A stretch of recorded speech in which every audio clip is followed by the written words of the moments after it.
We're proud to support the craft of journalism.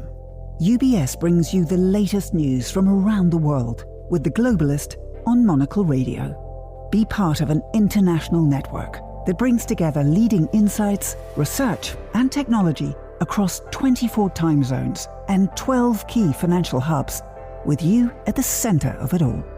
UBS. Advice is our craft.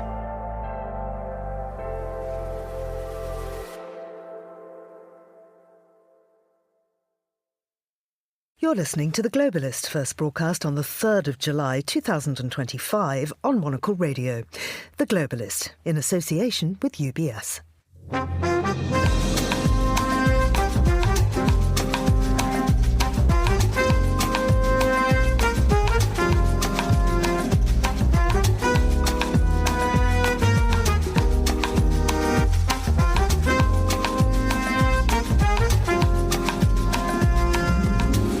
Hello, this is The Globalist, broadcasting to you live from Midori House in London.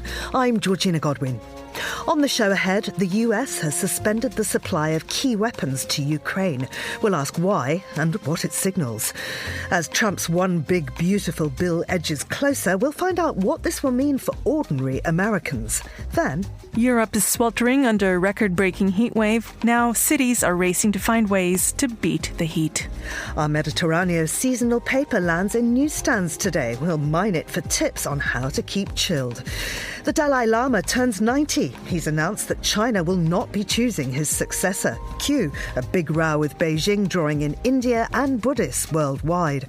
Also ahead, Finland convicts famous journalist of treason, Sweden wants people to fly more, and thousands of Norwegians were mistakenly told that they had won the lottery. Monocle's Helsinki correspondent Petri Burtsoff brings us the Nordic news. Then Pharaoh's pyramids and postponement. Cairo's Grand Museum hits another historic delay. We'll ask why the only thing more eternal than Egypt's treasures is the wait to see them. That's all ahead here on The Globalist, live from London.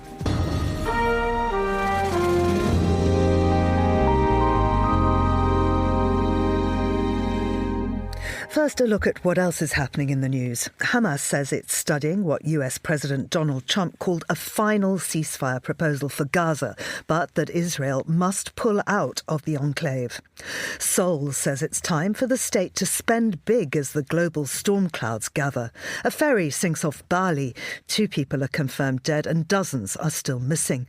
And wildfires rip through Crete with locals evacuated and firefighters stretched thin. Do stay tuned to Monocle Radio throughout the day for more on those stories.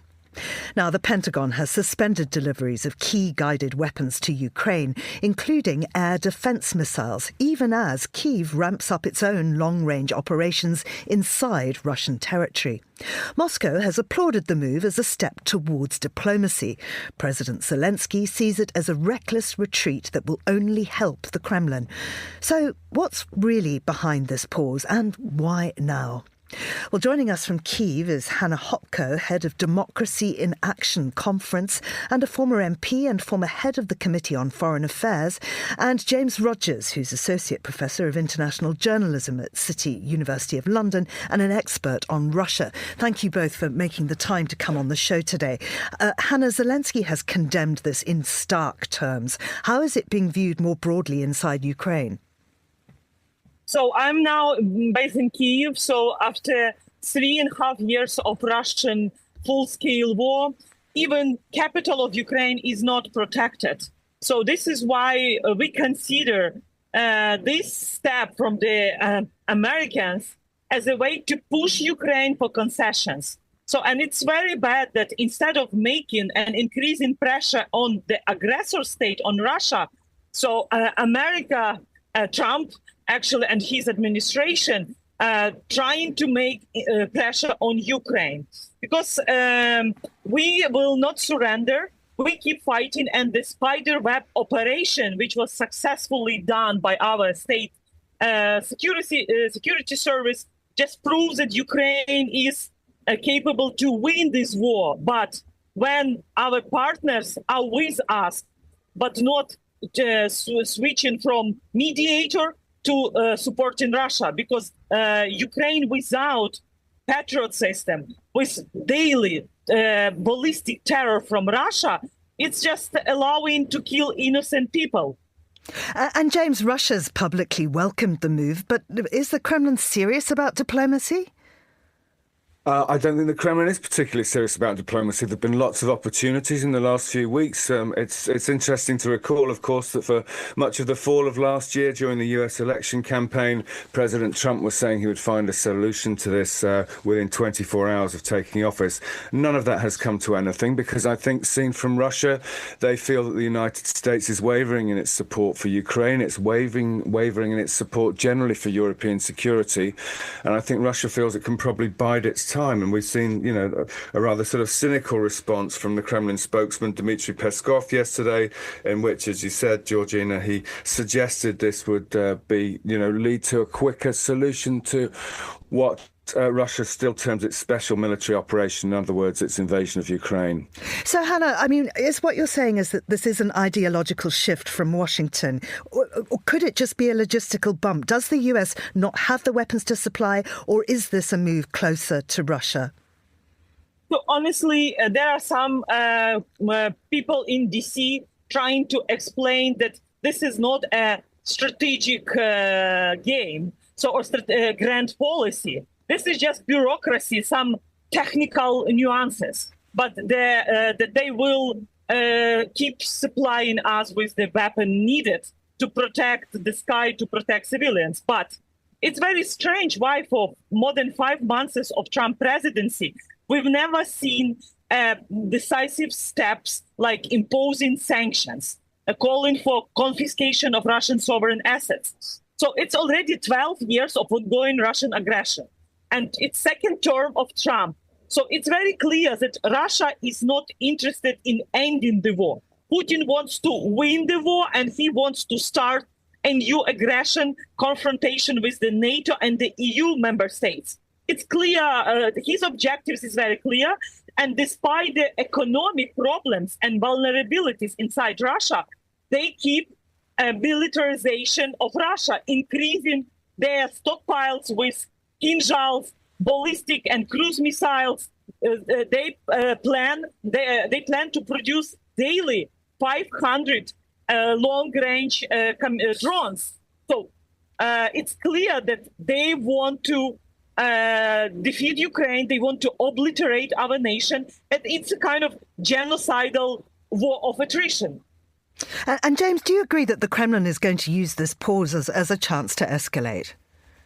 Well, I think the Kremlin is already trying to escalate its attacks on Ukraine. It claimed earlier this week to have taken control of the whole of the Ukrainian region of Luhansk. We've seen some very serious airstrikes. It's less than a week. It's just a week since there were 17 people killed in Dnipro. So I think that is already underway. So I think the timing of this is most unfortunate. Now, whether this indeed turns out to be some kind of pause or some kind of stop, and we should remember that this military aid, which is apparently being paused, is that which was pledged by the Biden administration. It's not something that the Trump administration has pledged. So I think the timing is particularly grave. And that's why we can see, Hannah has articulated very well Ukraine's concerns in the way that things are seen from Kyiv. But as I say, I think those people who are suggesting that this plays into the hands of the Kremlin are right. The Kremlin feel, I think, and this is going to confirm them in that opinion. I think there's a strong feeling there that they can simply wait this out, and that the United States and what broader Western support for Ukraine will continue to waver, and that they will, as Hannah suggests, still believe that they can achieve the goals they set themselves in early 2022. So, Hannah, do you think, can Ukraine afford a wobble in Western backing while it's still pushing hard militarily and diplomatically? So for Ukraine, there is no other option just to keep fighting, because we understand what is at stake. We've seen Bucha, Mariupol. We have our friends who are in the occupied Crimea and other occupied territories, temporarily occupied by Russia. So it's a terror, torture. These people were, even kids, raped. So it's...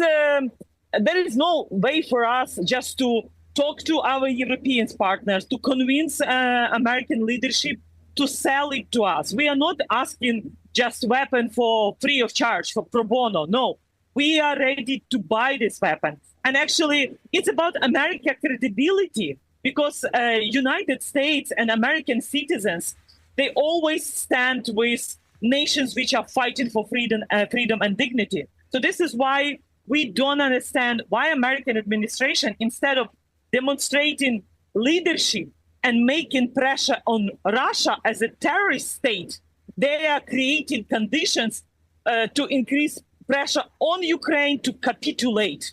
And actually, it's not in the interest of the U.S., because Ukraine is an asset for our American partners. We recently signed a critical mineral deal. So there is a huge potential for economic investment and developing our economic ties with the United States. American defense companies, the same like European companies, they could learn a lot from Ukraine.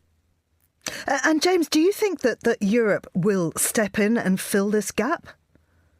Well, I think Europe has been making moves towards that in the last few months, since it became clear that the United States' position and policy on this was going to shift. But, as we've heard many times, this takes an awful long time. Remember, the United States in NATO has been the guarantor of Europe's security pretty much in the form it's been since the end of the Second World War. And that, you can't fill up that gap within the matter of months. And I think there is will on the European side, but it's not something that can be done very, very quickly. And so I think this is why there's such a great deal of expression of concern from Ukraine, and why, as I say, the Kremlin seems to be welcoming this. I mean, even if it doesn't make any particular difference in the long term, but reports from Ukraine suggest that it will make even a difference in the short term, the signal is very, very important. And I think the Kremlin senses some hesitancy on the part of the United States, which can turn to its advantage. And just quickly before we go, Hannah, the timing of this. Now, obviously, it's the Trump presidency, and Ukraine, though, has launched more deep strikes in recent weeks.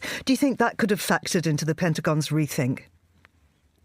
So, I do believe that Ukraine, our diaspora and Europe could explain American friends that, look, you need, and it's in your interest, to supply Ukraine with weapons, and Russian defeat is in the interest of American strategic goal to defeat the axis of tyrannies and to send a clear signal to China, which is considered as a bigger adversary to the American interest globally. Hannah, thank you very much. That was Hannah Hopko in Kyiv. She's head of Democracy in Action Conference and also a former MP and former head of the Committee on Foreign Affairs. We were also joined by James Rogers, an Associate Professor of International Journalism at City University of London and an expert on Russia. This is The Globalist.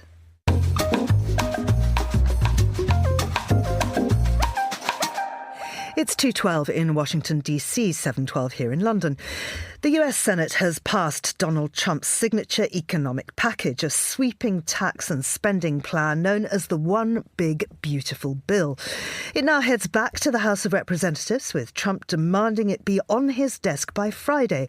The legislation makes deep cuts to welfare, extends tax breaks that mostly benefit the wealthy, ramps up immigration enforcement and raises the US debt ceiling by $5 trillion. It's a defining moment in Trump's second term, but also one that could have major global ripple effects. I'm joined now by Simon Marks, who's a Washington reporter and chief correspondent of Feature Story News. Simon, always a delight to get your insight. What are the headline measures in this bill, and why is it being described as one of the most ambitious pieces of economic legislation in recent US history? It's good to be with you, Georgina. I mean, I think it's being described that way because of its sheer size and scale. This is a 900-page bill. It is basically everything that Donald Trump wanted to do, and rather than break it up into bite-sized chunks, he's put it all into one unprecedented package of legislation, which is one of the reasons why it has encountered difficulties passing through Congress. But he is absolutely determined to get it on his desk in time for Independence Independence Day, the July 4th holiday in the United States on Friday, and he sees this as the absolute determining factor in whether his administration ultimately is going to succeed or fail. On the one hand, you know, of course, that he's introduced tariffs and is waging a global trade war that he says is bringing billions of dollars in additional revenue into the United States. This is really all about what he's going to do about expenditure in the United States. And if you look at the measures that he's taking, he's planning to cut $930 billion from Medicaid. That's the government's healthcare program for the least well-off Americans. He's planning to slash government support for the move to green energy. So there are huge cuts and changes in regulations that govern particularly solar and wind power. He's planning to shred food assistance for the poorest Americans, and the people who benefit from all of this legislation, well, it contains $4.5 trillion in continuing tax cuts, many for the wealthiest Americans, cuts, increased expenditure on defense, of course, and more than $129 billion in there for him to engage in his program of mass deportations. The issue that his critics point out is that the spending cuts do not balance out the enormous cost of the tax cuts that are contained in the proposal. So he's growing the deficit by between $3 and $5 trillion to pay for the generosity that he is offering to the wealthiest Americans and the Scrooge-like approach that he is planning to take to the least well-off Americans. So when lawmakers know that their citizens will be worse off, when they're told this in town halls, when it's very clear if anybody has the time to read a 900-page bill, why do they vote for it? Does loyalty to Trump trump everything? Will there be local political blowback? Well, I think that this is going to be the most fateful vote that any Republican on Capitol Hill casts. Now in the House of Representatives, those in the Senate have already sealed their fate. Donald Trump insists that because of all the tariff revenues that he's bringing in, taken together with the measures contained in this bill, he's going to create economic stimulus, the economy is going to boom, and the critics don't have to worry about the worst case scenario taking shape. But individual Republican lawmakers, getting an earful from their constituents already, worry about things particularly like the cuts to Medicaid, which are throwing an estimated 10 million Americans out of the comfort of having any kind of health insurance or a plan for dealing with their own health care. Now, that is clearly, if it comes to that, if those are indeed the consequences of this legislation, and again, the White House says that's not going to be the case, but if those are the consequences, that's 10.9 million Americans who are going to have a bone to pick with their Republican lawmakers. Similarly, nutritional benefits, food stamps, which are the government handouts that the poorest Americans use to buy groceries every week in their local supermarket, if those are cut by the extent to which the government, according to the Congressional Budget Office, is planning to do that, you're going to have 4 million fewer people eligible for basic food assistance. And again, those are the least affluent Americans, and they too will be calling their lawmakers and saying, what on earth is going on here? So it's a hugely fateful decision that these Republican lawmakers have to engage in, but many of them are worried about Donald Trump's willingness to back alternative candidates to replace them in the event that they engage in what he will argue is an act of treachery. Now, of course, we know that Elon Musk has been very vocal against this, and he said that he'll fund any Republican lawmaker opposing the bill. Could this split the Republican Party? Well, and Elon Musk, as you know, is going even further and saying that he might one day bankroll a new centrist party to draw support away from dissident Republicans, but also discontented Democrats. So he's got this idea for the so-called America Party. I mean, Elon Musk's big issue with this is the debt. He's less concerned about the public spending cuts, although he doesn't like the fact that the EV mandate, which the Trump administration inherited from the Biden Biden administration, a statement of official policy that the United States is moving away from fossil-fueled vehicles. Of course, as the owner of Tesla, he doesn't like that at all. But his real issue is what this is going to do to the debt and passing on that additional $3 to $5 trillion to future generations. Whether Elon Musk has any juice left with Republicans on Capitol Hill, I mean, we certainly didn't see that in the Senate, really, earlier this week, although it did take Vice President J.D. Vance to cast the deciding vote in that chamber. Whether he's got much juice left with Republicans in the House of Representatives is unclear. I mean, the White House certainly is exuding confidence about the outcome of this, but they're also spending enormous amounts of time behind the scenes on the phone to wavering Republican lawmakers, urging them to maintain their spine and not cave in and vote against the bill or abstain. Simon, just quickly before we go, is this a global economic risk? Well, according to economists, absolutely, because if the United States economy contracts, suffers the kind of downturn that all of America's Nobel Prize-winning economists argue will result from the passage of this legislation and the president signing it into law. I mean, we all know the old adage, when America catches a cold, so does the rest of the world. And so economists absolutely are warning that their view of President Trump's decision here could seriously hamper economic growth elsewhere, coupled, of course, with his ongoing commitment to his trade war. Simon, thank you very much indeed. That's Simon Marks, Washington reporter and chief correspondent of Feature Story News. Now, still to come on the programme. In the Inochi Park area, we created music based on field recordings collected from around the world. We'll cross to Osaka to hear how the 2025 Expo is turning sound into a living, breathing ecosystem. This is The Globalist. Each of us has a craft, a calling that inspires us. Whether it's how a coffee is brewed, a chair is built, or how money is looked after. There's a love for the work, a care that compels you forward. For us at UBS, it's about designing a unique outcome for you. Because whatever your craft may be, ours is built around helping you succeed. UBS. Banking is our craft.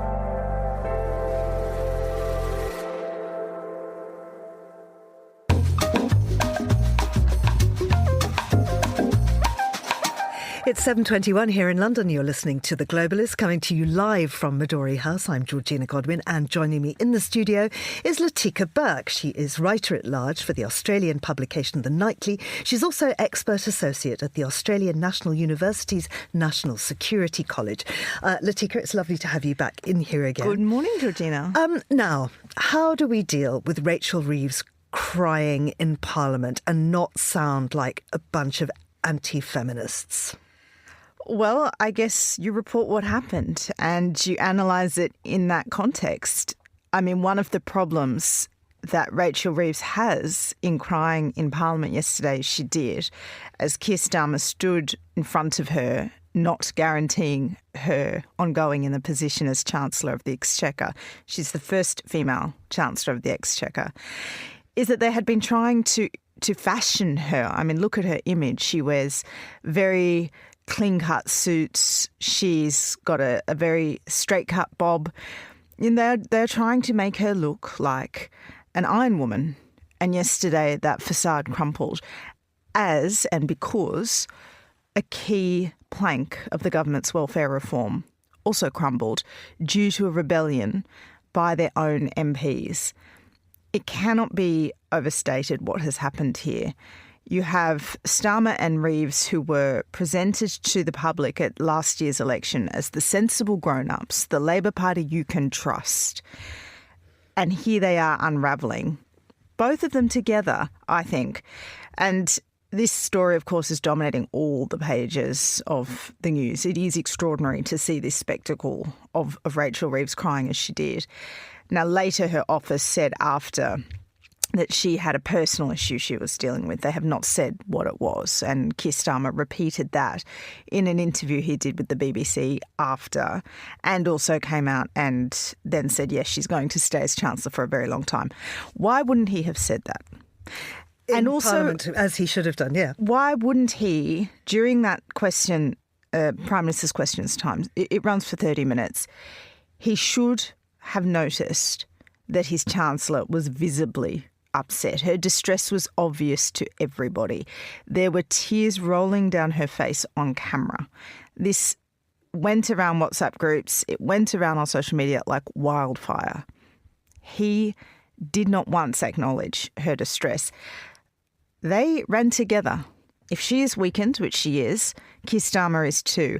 And that's really the point of Robert Shrimsley's column in the Financial Times, which I've chosen to talk about this morning, because he argues here that Starmer really bears more of the blame for this wreckage than Reeves herself.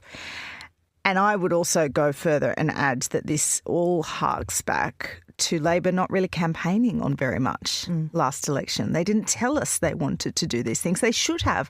And it's right that they're trying to pare back benefits, which are blowing out of control and eating up public spending at a time where we have so many different demands on public spending. So the intent is right of this government. But as we consistently see with Starmerism, for whatever that is, it looks a bit hollow. It looks like it hasn't been thought through, and it looks like it's a plan but no strategy for execution, and also no real concern for winning hearts and minds, starting with your own backbench. It's just been very gendered, the criticism of Reeves. Do you think so? I do, and I think, it's like, well, she's a woman, of course she cried. It's been a very bad week for her politically. Apparently she'd also had a row with the Speaker, Sir Lindsay Hoyle. Yes. I guess my heart goes out to her. Even the Leader of the Opposition, Kemi Badenoch, who pointed out that she was visibly upset, then went on to say, but it's not her fault, it's because she's Starmer's shield. I totally accept and see the difficulties of a woman crying at work and that being reported as such, but there's no escaping that this happened publicly. I don't think she cried because she's a woman. I think she cried because the pressure was enormous and she was watching her boss refuse to rule out sacking her in front of her on live television in one of the most cutthroat environments you have, which is hundreds of MPs baying at you for your blood. I think if a man had shed a tear, we would be talking about this in the same way. It's just the case that it's Reeves, and it's just the case that she is the first female Chancellor. I think what it speaks to more broadly is the level and scale of what this means internally for Labor. I think that is more why this is such a moment. I actually don't think there are a lot of journalists out there looking at this saying, wow, she's weak, a woman has cried. I think what they are getting at is that it is so bad that this is what it has come to, and this is why this moment is so big. Let's turn to the US now. So many stories to choose from there. But this is one that's been rumbling for a while, and it's these contrasting claims about how much damage was done to the Iran nuclear program by those US strikes. Now, there's a piece in The Guardian saying that the Pentagon says that it has in fact been kind of wiped out. So tell us more. Yeah, this is part of an ongoing round. I guess you could say it's become a MAGA-stoked culture war.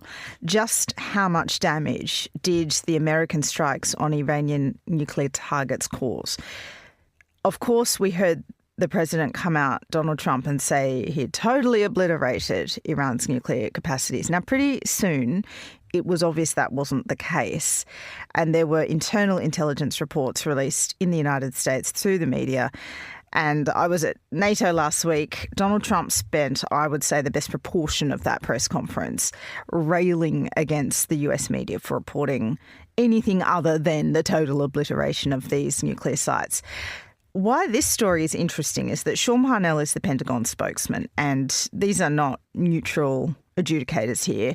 The Trump administration has put in its warriors into these sorts of positions. And so he is, of course, a political messenger, but even what he's saying doesn't support what the president's saying, because Sean Parnell yesterday told journalists that they believe that the sites had been completely destroyed, but then goes on to say it's around a year and a half's worth of damage. So that is at odds, and we don't have the evidence. What we have are repeated claims. Now, you say it enough times, and I think the Trump administration hopes some of these things are true. But this is, I think, illustrative of what we are seeing take shape with this government. Truth, we've always known, has had an uneasy relationship with Trump and his administration, but we're seeing this formalised across every single tier of government. We're just going to end with a very quick look at Wimbledon, because, of course, that's on at the moment, the huge tennis championship, and the fact that climate change is about to influence what's planted there.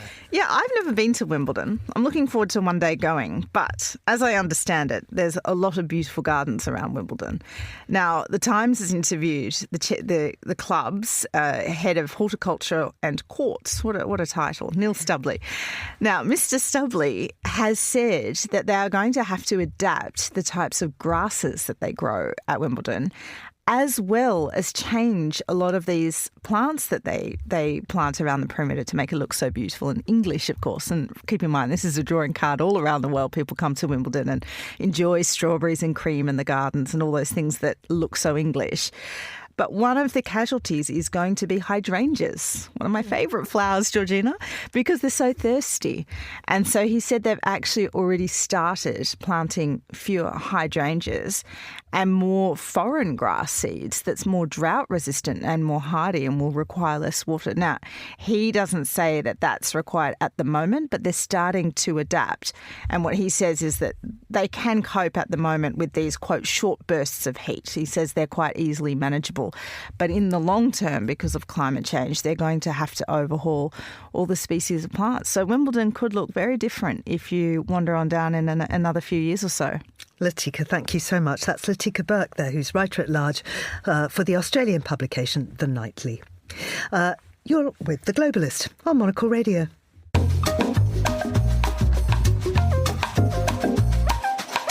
Now, here's what else we're keeping an eye on today.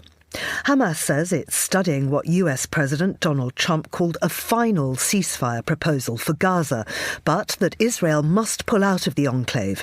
And Israeli leader Benjamin Netanyahu said Hamas would be eliminated. South Korean President Lee Jae-myung vowed today to implement a bold fiscal policy to boost a flagging economy after the country's martial law crisis and to tackle challenges posed by looming US tariffs and North Korea. The finance minister added that bold state intervention is not just helpful, it's essential. A ferry carrying over 70 people has capsized in rough seas off Bali, leaving 2 confirmed dead and more than 40 still unaccounted for. Search and rescue teams are racing against time. And fire crews on Crete are battling fast-moving flames that have already forced villagers to flee. It's the latest blaze in a brutal summer that's testing Greece's emergency services. This is The Globalist. Stay tuned.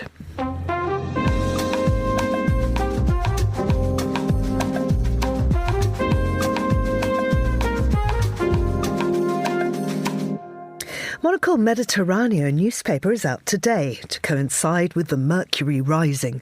Monocle's Laura Kramer took a look inside and reports back on how to beat the soaring temperatures.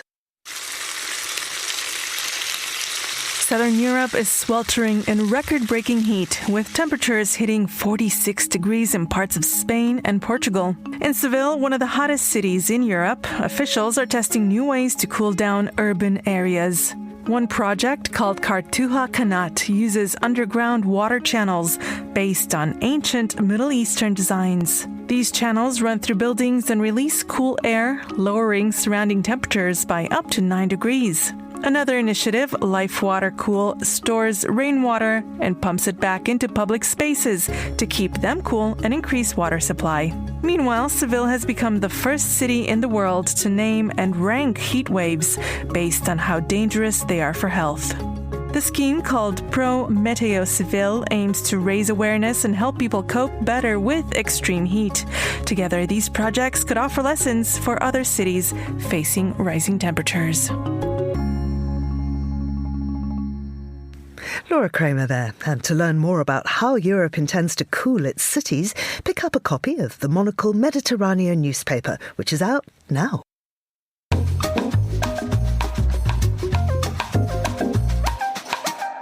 The Dalai Lama, Tibet's exiled spiritual leader and global figurehead for Buddhist philosophy and non-violent resistance, has lived in northern India since 1959 after fleeing Chinese rule.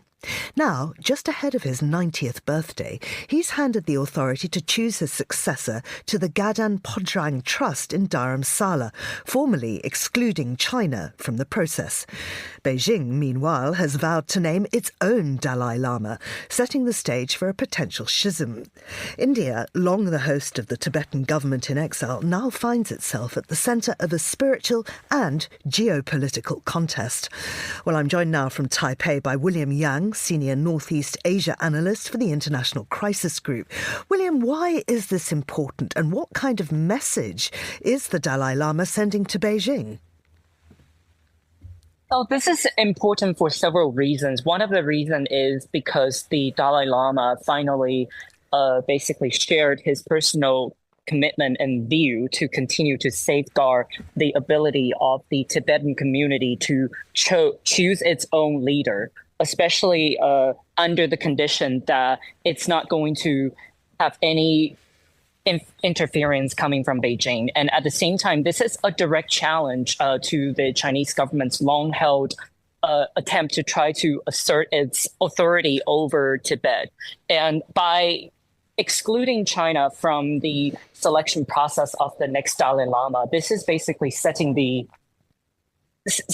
stage for a very, very high-stake competition for the legitimacy of the Chinese narrative over the control of the Tibetan community as a whole. And also, it's going to, at the same time, put India, as you said, in a very, very tough spot at a time when New Delhi is trying to improve its relationship with China. I mean, could this lead to two rival Dalai Lamas? And what might that mean for Tibetan communities, both inside China and in exile? That is very likely going to be the case because we know that there's already a competing figures for the Panchen Lama role, which is the second highest spiritual leader in the Tibetan Buddhism. And in China, they already selected their own Panchen Lama, whereas the Tibetan community, both in exile and largely within Tibet, do not really recognize the candidate that China has chosen. So very likely we are going to see the ongoing battle for the legitimacy of the symbol, the spiritual leadership symbol of the Tibetan Buddhism. And very likely, I think we are still going to see the continuation of the Tibetan community, both in exile, but also largely inside Tibet, to not really fully accept and embrace the candidate or the figure that China puts forward, because they believe that the process that China has adopted does not fit with the will of the Tibetan community. Well, so how is the Dalai Lama's successor or next incarnation normally chosen? It's usually chosen based on a very detailed instruction that the current Dalai Lama will left behind before he passed away. And then the senior advisors around him, based in the trust that he has designated as the power of authority to actually go through the process, will then start the selection process. And the fact that he has recently written in a book that he published that the next Dalai Lama is going to be chosen and born in a free country means that he is now very determined to exclude the possibility of selecting a next candidate from inside China. So if the West and much of the Buddhist world back the India-based successor, or wherever he happens to be, but the one chosen by the current Dalai Lama, what kind of leverage or legitimacy does that give Delhi, and what does it take away from Beijing? So I think the Indian government is likely not going to be directly getting too involved in this legitimacy battle, because we know that the Indian foreign policy's official position is to recognize Tibet as a part of China's territory. And the Indian government has long strived this very, very delicate balance that while allowing the Tibetan exile community to continue to reside in Dar es Salaam, they don't want to directly go into a competition with China when it comes to the issue and the controversies surrounding Tibet. And as for the Chinese government, we will continue to see them reassert their authority, including the fact that the spiritual instrument that is used to select the Dalai Lama is still in Tibet itself. And so the Chinese government will try to use as much as that as a way to legitimize the fact that their candidate is the actual Dalai Lama and the real leader of the Tibetan Buddhism. So what does this mean for China-Tibet relations? We are likely going to continue to see the Chinese government assert a very tight and strict control over every facet of Tibet, including everyday social life, the ongoing attempt to try to implement the Chinese language education across Tibet, and making sure that Chinese and also the Chinese culture becomes the dominant culture across the territory, and at the same time cracking down on any attempt within Tibet and the Tibetan community inside Tibet to try to access information coming from Dar es Salaam. And that is likely going to see a lot more human rights violation and also human rights crackdowns. And William, finally, is there a possibility that the Dalai Lama could name his own successor before his death? And what impact might that have on avoiding a contested process? I think the timing is likely going to depend on the sense of urgency, including the Chinese government's response. And I think based on the tradition, it's still likely that they will want to wait until the current Dalai Lama passed away before they start the process. But it's also likely that they would already start the search process. And the moment that the current Dalai Lama passed away, they would immediately announce the next successor so that they can ensure that there is no vacuum for the Chinese government to try to assert their narrative. William, thank you very much indeed. That's William Yang, Senior Northeast Asia Analyst for the International Crisis Group, joining us from Taipei. You're with Monocle Radio.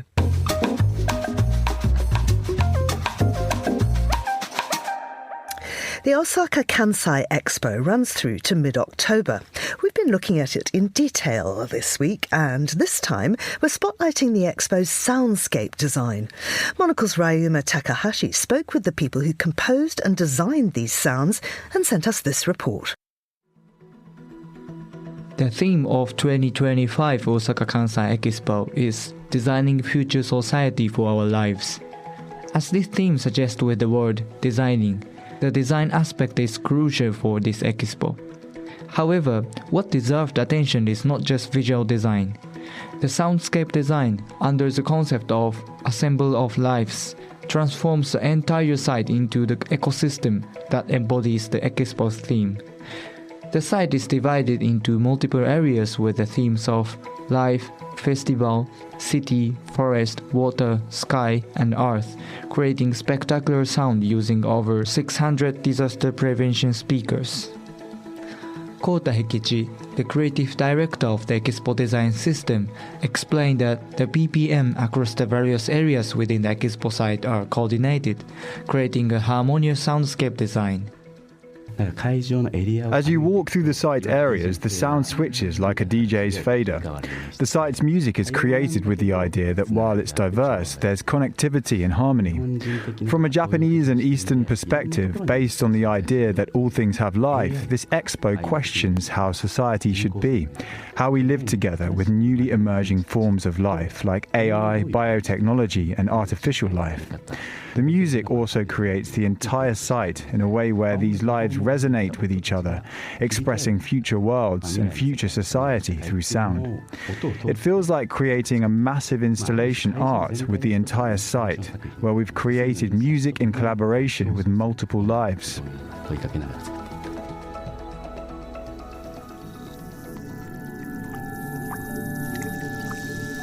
Inochi Park is located in the center of the expo site.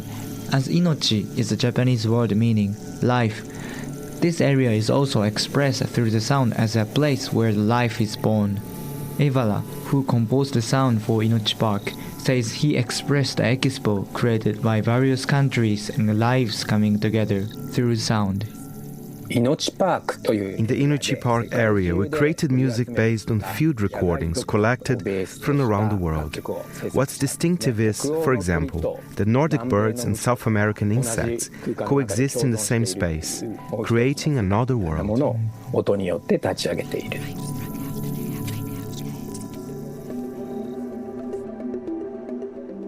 The city area consists of various plazas that connect the diverse pavilions. There, sounds create the buzz, energy, and the calm of the city life. Midori Hirano, who composed the soundscape for this area, perceived this area as an organic city where many people come and go, creating sound using various urban sounds. I was told that the city area should be conceived as a city, obviously where the many people are coming and going and meeting in different languages. Or my role in creating music for this city was mainly to create music which makes you feeling comfortable by incorporating the sounds of people's daily lives, like greetings in different languages, or the voices of men, women, children in all ages, and the sounds of crowds or some noise from the stations or cars on the road. Thank you very much. Welcome to Expo 2025 Osaka, Kansai, Japan. Another key sound is the time signal soundscape across the entire site, based on Japan's old 12 double hours time system from the Edo period. Composer Evala wanted to express Japan's connection with nature and time through the sound. Modern time signals are cues that indicate time, such as every hour on the dot. But in the Edo period, there was a way of announcing time called variable time system, based on sunrise and sunset. The concept of every hour on the dot also comes from clocks, which are relatively modern. In ancient times, time was calculated more from sunrise and sunset. I wanted to combine modern technology with primitive ways of announcing time.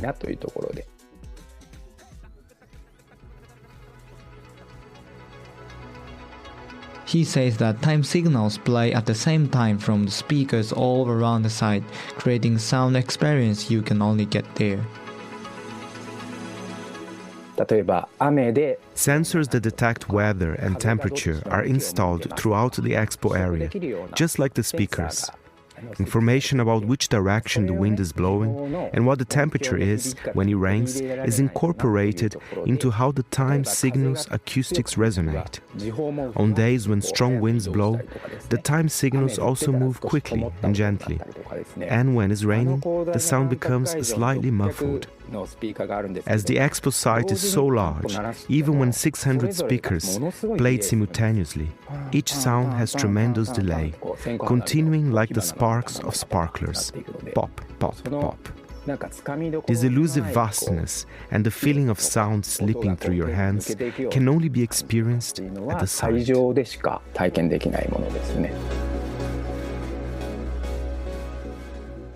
Monocle's Ryuma Takahashi reporting in Osaka. This is The Globalist on Monocle Radio. IQ, EQ, and AI. 3 components key to the craft of innovation at UBS. Because to stay ahead in a rapidly evolving age, you need a partner with decades of experience, endless passion for the work, and a finger on the pulse of leading technologies, bridging human expertise with artificial intelligence. all to elevate you. UBS. Banking is our craft.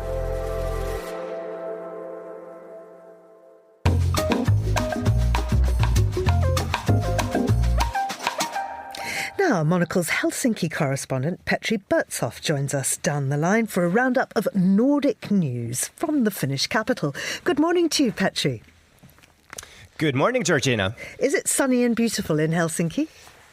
It finally is, Georgina. It's been a quite poor weather in June, and sort of a lot of Finns have actually started their summer holidays and flown all the way to the Med. But now for a couple of days we've had lovely sunny plus 25, so all good. And because the last time I spoke to you, you were on a boat.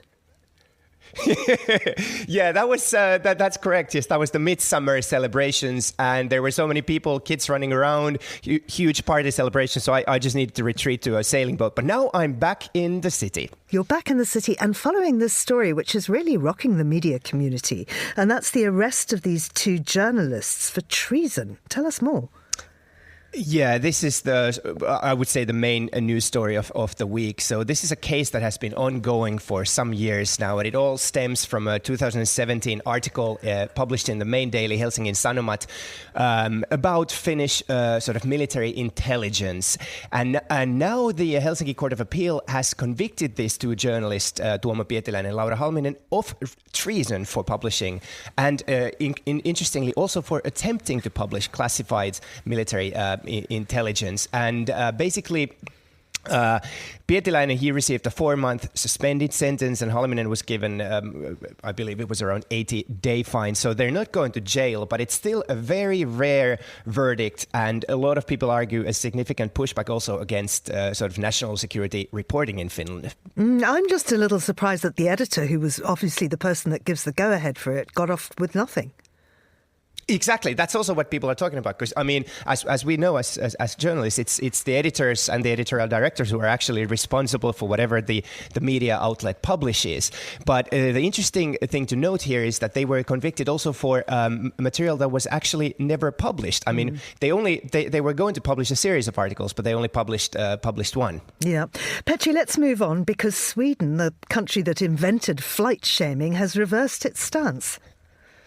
Yeah, this is quite remarkable. Exactly as you said, flygskam, flight shame. Sweden invented I believe it was the environmental movement and Greta Thunberg who invented it, and then that resulted in a flight tax that passengers in Sweden have to pay. Now the government has scrapped that tax and the policy that came into effect in 2018, and has also rolled out a multi-million-dollar investment plan to bolster the country's airports and airline operations. Funny thing is, the Guardian reported that the move is actually expected to cut ticket prices in Sweden by quite a significant sum, because you don't have to pay this flight tax anymore.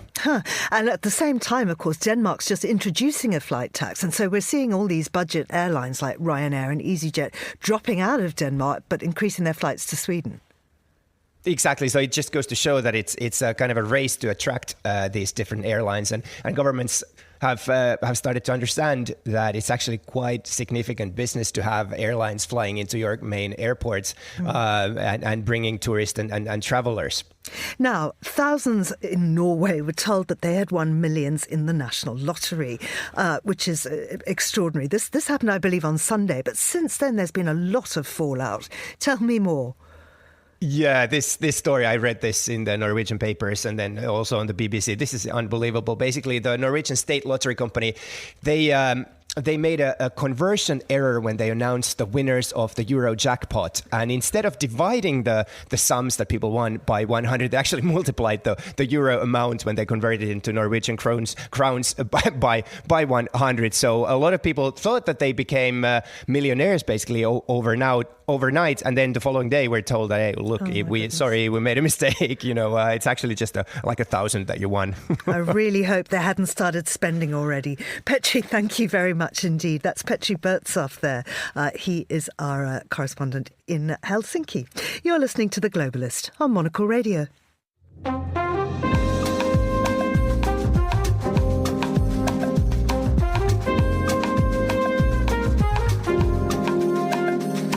The Grand Egyptian Museum, set next to the pyramids of Giza and billed as the world's largest museum dedicated to a single civilization, has delayed its opening yet again. Originally scheduled for this month, officials now say the launch will wait until the final quarter of the year. The delay, officially blamed on regional tensions, pushes back the debut of the iconic Tutankhamun galleries and solar boat exhibit. Many sections are already open, but the full public reveal remains pending.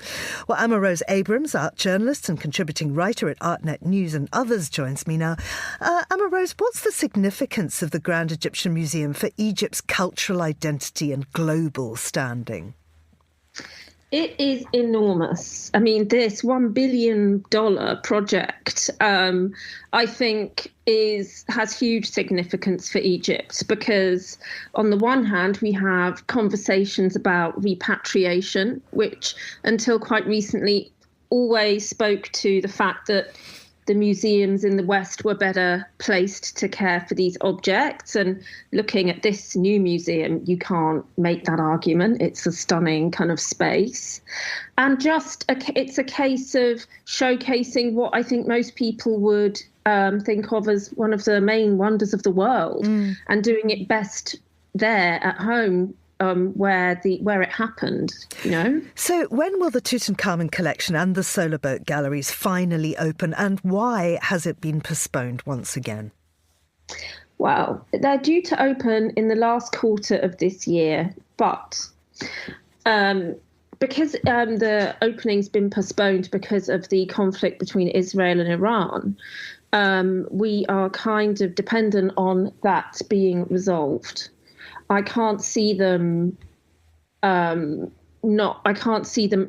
ahead with a huge launch party, which is what they're postponing. You know, they don't want to have a huge kind of celebration in that environment, you know, with that looming large so close by. But so I don't think that they can go ahead with the opening in autumn if that is still continuing. I don't know what you think. Well, I mean, nobody can predict that, really. But, I mean, I suppose what I'm really asking is that the real reason? Is it about regional conflict, or are the galleries simply not ready?